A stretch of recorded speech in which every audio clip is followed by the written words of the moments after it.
Guys आपने ना एक प्रोजेक्ट सुना होगा अर्बन ओएसिस, एमआर का अर्बन ओएसिस। वो गुड़गांव के एक बूम का बिगिनिंग था। That project got 10 times subscription, यानी कि आज तक अभी भी गुड़गांव में जितने भी लॉन्चेस आए ना, सबसे ज्यादा अगर कोई प्रोजेक्ट ओवर सब्सक्राइब हुआ था तो अर्बन ओएसिस हुआ था। अभी मैं उसका गुणगान करने के लिए नहीं कर रहा, मैं कुछ ऐसी चीजें को बातें कर रहा हूँ कि मतलब इतना ज्यादा एक प्रोजेक्ट हाइपर ओवर सब्सक्राइब हुआ, जहां 10 टाइम्स ओवर अलॉटमेंट थी, क्लाइंट मर रहे थे यूनिट लेने के लिए, और एंड ऑफ द डे उस प्रोजेक्ट में बहुत अच्छा प्रीमियम नहीं आया। आज के डेट में बुरा कुछ भी नहीं उस प्रोजेक्ट के अंदर, neither location is bad, neither builder is bad, neither layout is bad, neither product is bad, specs is bad, everything is good। फिर भी project is not able to fetch too much premium. अगर मैं बात करूं उस वक्त जो इन्होंने अलॉटमेंट की थी, तो there were 3 BHK without servant 2122 2124 square feet. जो अलॉटमेंट का जो मिनिमम इन्होंने अलॉटमेंट मिली थी वो मिली थी 3.65 CR including GST and IFMS से 380 के आसपास का। 2262 3 BHK सर्वेंट था, जिसका ऑलमोस्ट 3.98 मतलब 4 करोड़ के आसपास का अलॉटमेंट वैल्यू था। 2410 अगेन 3 BHK सर्वेंट, थोड़ा सा बड़े साइज का, 4.2 CR 4.3 CR के आसपास का अलॉटमेंट वैल्यू था। थोड़े बहुत यूनिट का ना डिस्क्रिपेंसी था रेट्स में। उसके अलावा 3000 स्क्वायर फीट का 4 BHK which was 5.22 CR something. सबसे ज्यादा यूनिट थी 2122 3 BHK। मार्केट में जो प्रीमियम है आज के रेट में 20 लाख रुपए डाउन साइड से 30 लाख रुपए upper side, depending upon units. आपको बता रहा हूँ, instead of such a beautiful product इसमें इतना ज्यादा प्रीमियम नहीं आया। अगर आप देखोगे ऑलमोस्ट 30% क्लाइंट्स ने दिया है, यानी कि almost they have paid around 1.30-1.40 तो वो दे चुके हैं। अगर 20 लाख रुपए प्रीमियम में वो बेचते हैं, नेचुरल से बात है, they have to sell through a broker, they have to pay the brokerage charges, तो एंड ऑफ द डे उनको कुछ नहीं मिलता। कई सारे आपको ऐसे भी क्लाइंट्स मिलेंगे जिन्होंने उसको भी रीसेल में लिया है, उसको तो बिल्कुल ही जीरो प्रीमियम मिलता है, तो भी people are ready to sell their. इसके रीजंस क्या है कि प्रीमियम नहीं आने के? देखो, मैं किसी को क्रिटिसाइज नहीं करूंगा। कई बार क्या होता है कि builders also have to learn, क्योंकि देखो हर चीज एक्सपीरियंस से सीखा जाता है। इन्होंने उस टाइम अलॉटमेंट करवाने के लिए they specially hired a company, so ENY ने अलॉटमेंट कराई थी और कंप्लीटली ड्रॉ बेसिस पे इन्होंने अलॉटमेंट की थी। सुनने में बहुत अच्छा लगेगा,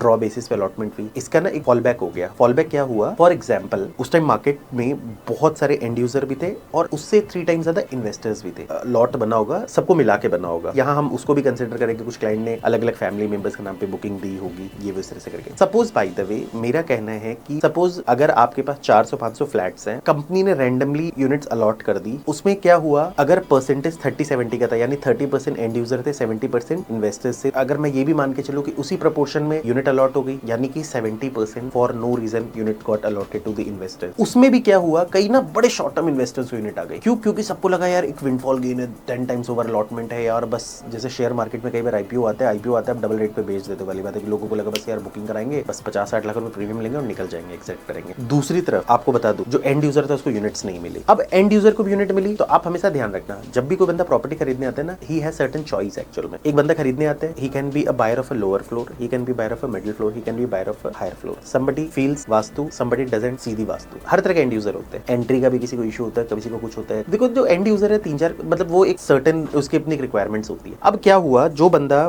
20वें फ्लोर का बायर था, उसके पास सेकंड फ्लोर आ गया, और वाइस वर्सा भी ऐसा हो गया। अब उसको लगता है यार मैं इसको कैसे छोड़ दूं इस अपॉर्चुनिटी को? नेचुरल सी बात है, रियल एस्टेट एजेंट ने भी उसको ये बात समझाया जिसका अलॉटमेंट हो गया, because they don't wanted to lose the booking. कि सर आप एक काम करो, आप इस यूनिट को रख लो, आप 30-40 लाख रुपए प्रीमियम में उसको बेच देना, 50 लाख प्रीमियम में बेच देना, और 50 फिर आप वो खरीद लेना। उसको भी ऐसा लगा हाँ यार ये सही है। तो यानी कि एंड ऑफ द डे क्या हुआ? जो बेचारा एंड यूजर था वो भी इन्वेस्टर बन गया। एक्चुअल एंड यूजर को मिला ही नहीं होगा। फॉर एग्जाम्पल, मैंने जितने भी चेक्स दिए थे कंपनी को, वो सारे के सारे एंड यूजर्स के थे, कोई भी एक सिंगल इन्वेस्टर को नहीं था, अलॉटमेंट्स नहीं आई। ऐसे बहुत सारे लोग थे। तो इससे क्या हुआ? जब एक प्रोडक्ट में सारे इन्वेस्टर्स आ जाते हैं, उसमें भी देयर इज नो फिल्ट्रेशन की शॉर्ट टर्म इन्वेस्टर कौन है, लॉन्ग टर्म इन्वेस्टर कौन है, एंड यूजर कौन है। उसमें क्या होता है कि बहुत सारे ऐसे भी इन्वेस्टर्स घुस जाते हैं जिसके पास 30% पैसे होते हैं। इनफैक्ट आपको बता दूं, ऐसे भी केसेस में है MR, जहां पर फॉर एग्जांपल मान लो किसी ने फेक चेक लगाया, उसके नाम पे अलॉटमेंट आ गई, क्योंकि नेचुरल सी बात है फेक चेक का कोई वो तो है नहीं। फेक चेक का इन सेंस कि मतलब ही was not at all a buyer, वो एक रियल एस्टेट एजेंट है, उसने किसी और के नाम पे बुकिंग लगा दी। अब उसके अपने ऑफिस के स्टाफ के नाम पे लगाया था। कोई ऐसा तो पोर्टफोलियो मैचिंग तो है नहीं कि किसी के नाम पे ड्रॉ सिस्टम था, किसी के नाम पे भी आ सकता था। उस केस में क्या हुआ? जो इन्वेस्टर था उसके नाम पे यूनिट नहीं और इसके नाम पे आ गई। अब उसने क्या किया? बाजार में यूनिट को बेच दी। बेची कैसे? पेमेंट उससे करवा दी, बाद में ट्रांसफर करा दिया। फर्स्ट ट्रांसफर फ्री का भी खत्म हो गया, अब सेकंड ट्रांसफर 8-9 लाख रुपए का सेकंड इन्वेस्टर के ऊपर वो आ गया। उसने भी ये सोच के ले लिया यार 50-60 लाख रुपए प्रीमियम में बिकने, पूरा का पूरा हाइप था मार्केट। इतने सारे इन्वेस्टर्स आ गए मार्केट में, now they are willing to sell sell the product in the market. इसलिए जो एक्चुअल उसका प्रीमियम होना चाहिए, जो जेन्युइन प्रीमियम होना चाहिए, वो आज भी वो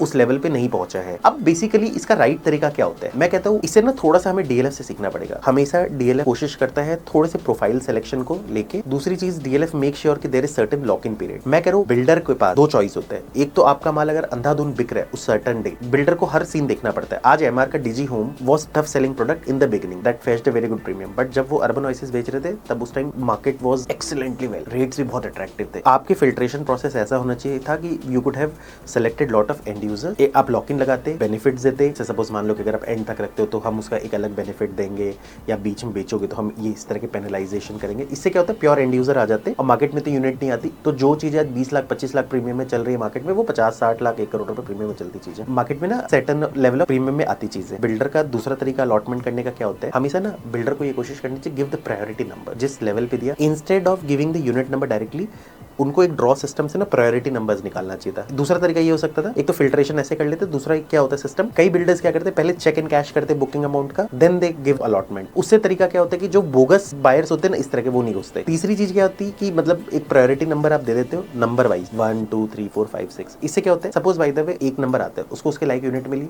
इट्स ओके, नहीं मिली इट गोज अहेड, वो किसी को यूनिट मिल गई। तो चाहे जैसा भी यूनिट हो, जो बंदा लेता है वो दिन सोच के लेता है कि यार मुझे वो यूनिट रखनी है एक्चुअली। फॉर एग्जाम्पल, सपोज मान लो मेरा प्रायोरिटी नंबर 100 था, 15 फ्लोर चाहिए था, मुझे नहीं मिला, 20वां मिल गया, मैं ओके हूँ। पर मुझे 15th वाले को बिल्कुल फर्स्ट फ्लोर मिल गया तो शायद मैं ओके नहीं हूँ। या फिर जिसको एक्चुअल में फर्स्ट फ्लोर चाहिए था उसको 15th फ्लोर में, इज नॉट ओके। ऐसे करके कॉम्बिनेशन मिलाते तो शायद ज्यादा प्रीमियम आता और ज्यादा आपके इन्वेस्टर्स पैसे कमा पाते। इसका बेनिफिट किसको मिल सकता है, जो आज के रेट में बायर है, जो रीसेल में खरीद सकते हैं। ये जो मैं 20-25 लाख थ्रेशोल्ड बता रहा हूँ 3 BHK का प्रीमियम है। 3 BHK सर्वेंट का प्रीमियम 35 लाख रुपए से 50 लाख रुपए का है दोनों साइजेस में। सबसे ज्यादा प्रीमियम 4 BHK पे है, वो 70 से 75 लाख रुपए या 80 लाख रुपए तक का प्रीमियम। इसमें और भी बड़े साइजेस है बहुत लिमिटेड, उसमें भी कुछ प्रीमियम है, उसके लिए आप कंसल्ट कर सकते हैं। एक्चुअली ऐसा नहीं है कि प्रोडक्ट बुरा है। अगर कोई एंड यूज के हिसाब से इस प्रोडक्ट को देख रहे हैं तो मेरे हिसाब से this can be one of the most suggested product. Extension node का प्रोडक्ट है, बगल में डीजी होम ऑलरेडी एक पैरामीटर आपको दे सकता है कि उसके रीसेल वैल्यू क्या है और यहाँ का आज के डेट में वैल्यू क्या है। वेरी वैल्यू फॉर मनी है। दूसरे लॉन्चेस के कंपैरिजन में देखोगे तो this is very good. MR is a good developer, इस प्रोडक्ट को वो अच्छा भी बनाएगा। एमआर ने, अगर आप डीजी होम से देखोगे तो बहुत सही प्रोडक्ट डिलीवर किया है और इसमें और ज्यादा मतलब they will enhance there quality. Location wise buzzing location है, सेटल्ड लोकेशन है, मतलब यहाँ कुछ आप एक्सपेक्ट नहीं करते कि मतलब कुछ उथल पुथल हो जाएगा। एक्सटेंशन रोड पे दिन दिन और ज्यादा सोशल डेवलपमेंट होती जाएगी। मे बी जब तक पोजेशन हो तब तक शायद गोल्फ कोर्स एक्सटेंशन रोड का रीडेवलपमेंट कंप्लीट तो खैर नहीं होगा, एटलीस्ट उसका काम शुरू हो जाएगा। तो इन्वेस्टमेंट सही है ऑलमोस्ट। अगर आपका बजट 390-395 तक का है, 6.5 करोड़ रुपए तक का है, purely instead of going for वेग लॉन्चेस की, मतलब वहां पर आपको एक बहुत वेग तरीके से जाने का है कि बहुत सीजन आप इन डील्स को ले सकते हो। इसके लिए आप हमें भी कंसल्ट कर सकते हो। I have multiple units for sale. अगर आप कोई सेलर हो, आपके पास यूनिट है सेल पे, आप उसके भी हमें ऑफर कर सकते हो। अगर आप बायर हो, that also you can offer. So guys, this is here I and my video. Thanks for listening. God bless you all.